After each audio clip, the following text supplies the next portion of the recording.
Europe 1, 8h25, Thomas Soto. La morale de l'info, Raphaël Enthoven. François Hollande, bonjour Raphaël, ne Bonjour, sera Thomas. pas candidat à sa propre succession. C'est donc lui qui l'a dit sans prévenir personne ou presque.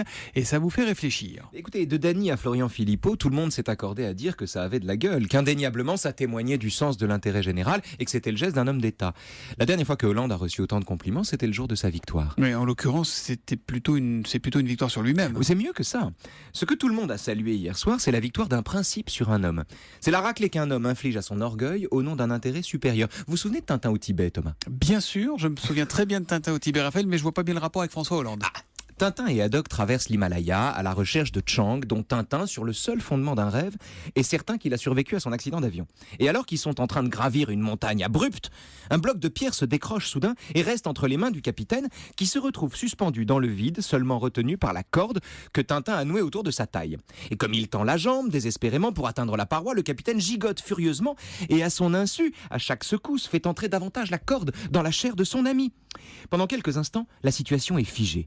Tintin n'a plus la force de tirer le capitaine vers le haut, le capitaine n'a plus les moyens de s'accrocher à quoi que ce soit, et rien ne bouge, jusqu'à ce que le capitaine comprenne que la seule façon de sauver l'un des deux, c'est d'être lui, celui des deux qui disparaît. Mieux vaut une seule victime que deux. Non, coupez cette corde, Tintin, demande le capitaine, et devant le refus de Tintin de couper la corde, le capitaine sort son canif. Oui, mais finalement, dans Tintin au Tibet, ils sont sauvés par l'arrivée d'un troisième homme. Et c'est là que la comparaison ou la métaphore s'interrompt.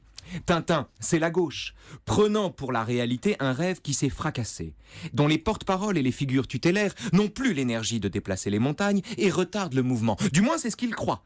Jusqu'au moment où il s'aperçoit qu'il préfère mourir avec eux plutôt que vivre sans eux et que leurs destins sont inséparables. Haddock, c'est Hollande évidemment, dont la bonhomie éveille la sympathie, mais dont la maladresse produit des catastrophes, dont les gestes le font dévisser littéralement et dont les hésitations, comme une corde se contractent, rongent et infectent son propre camp.